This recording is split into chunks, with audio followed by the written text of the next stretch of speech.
Selamat datang dalam mata kuliah Jaminan Sosial dan Asuransi Kesehatan.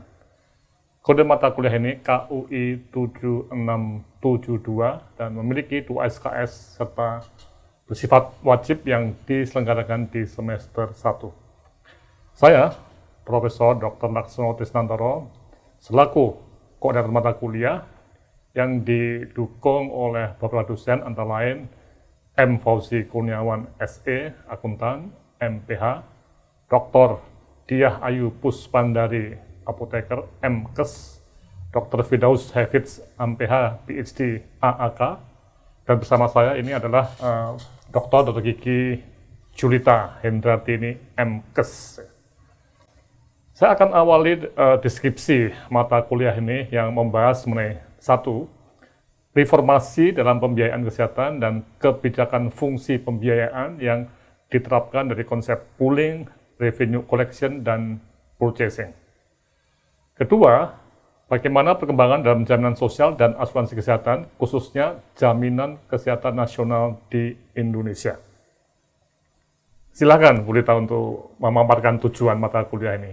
Terima kasih Prof. Laksono. Ya. Mata kuliah ini bertujuan untuk membekali mahasiswa agar memahami dinamika sistem kesehatan, pembiayaan kesehatan, dan ideologi yang menaungi. Memahami komponen pembiayaan kesehatan, memahami konsep jaminan kesehatan dan asuransi kesehatan, baik sosial maupun komersial. Dan yang terakhir adalah memahami perkembangan jaminan kesehatan nasional, analisis stakeholders, dan monitoring pelaksanaannya. Oke. Ya, saat ini kita menghadapi berbagai tantangan besar dalam pembiayaan kesehatan. Beberapa tantangan itu antara lain adalah usaha untuk meningkatkan efektivitas pembiayaan, terutama di sektor publik. Kemudian peningkatan efisiensi sumber daya kesehatan, meningkatnya tekanan untuk semakin responsif terhadap kebutuhan pasien, peningkatan perhatian dalam mencapai kesehatan secara umum dan kesehatan masyarakat, dan ini semua semakin terlihat dalam suasana pandemi COVID-19 yang kita alami saat ini. Tentu saja, tidak semua negara menghadapi tantangan yang sama. Hal ini terjadi karena adanya variasi dalam pembiayaan kesehatan dan variasi dalam kemampuan setiap negara.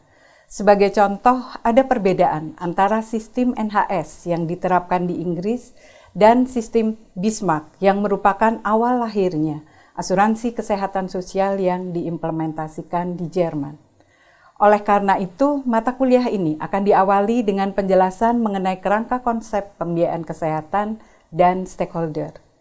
Dengan tujuan pembelajaran, mahasiswa mampu mengidentifikasi pembiayaan kesehatan dan situasinya di beberapa negara, termasuk di Indonesia. Berbagai masalah pembiayaan menjadi salah satu alasan pemerintah mendorong implementasi JKN yang wajib bagi seluruh penduduk.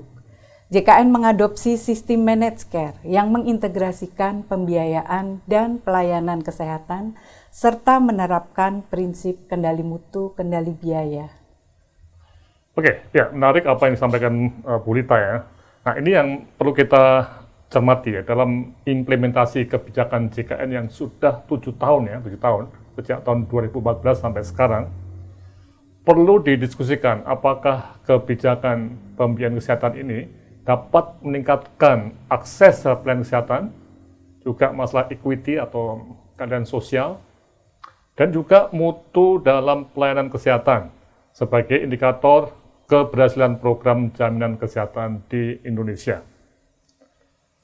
Dalam konteks ini, permasalahan JKN tidak bisa terlepas dari proses legislasi Undang-Undang Jaminan Kesehatan. Nah, karena itu, perkuliahan ini juga akan membahas perundang-undangan terbaru yang berkaitan dengan jaminan kesehatan, mulai dari undang-undang sampai ke berbagai peraturan Menteri Kesehatan ataupun juga BPJS. Di dalam masalah yang dihadapi oleh program JKN di Indonesia, sebetulnya World Health Report 2000 mengajukan strategi purchasing sebagai salah satu pilihan utama dalam meningkatkan penyelenggaraan sistem kesehatan. WHO menyarankan negara harus mengubah passive purchasing ke bentuk purchasing yang lebih strategis, di mana harus dibuat keputusan proaktif mengenai layanan kesehatan apa yang harus disediakan, bagaimana mekanisme pembeliannya, dan oleh siapa pelayanan kesehatan tersebut harus dibayar. Ya, tadi apa yang disampaikan Bu Rita itu menunjukkan bahwa kita harus banyak mempelajari isu-isu baru.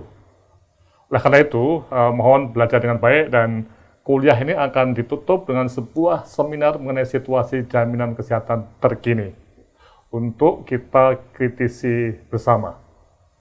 Di dalam seminar akhir akan ada pembahasan menarik mengenai dilema dalam konteks perspektif ekonomi politik dan tuntutan akan kebutuhan pelayanan kesehatan. Satu hal yang tidak mudah. Selamat mengikuti perkuliahan dan sampai bertemu di sesi-sesi selanjutnya.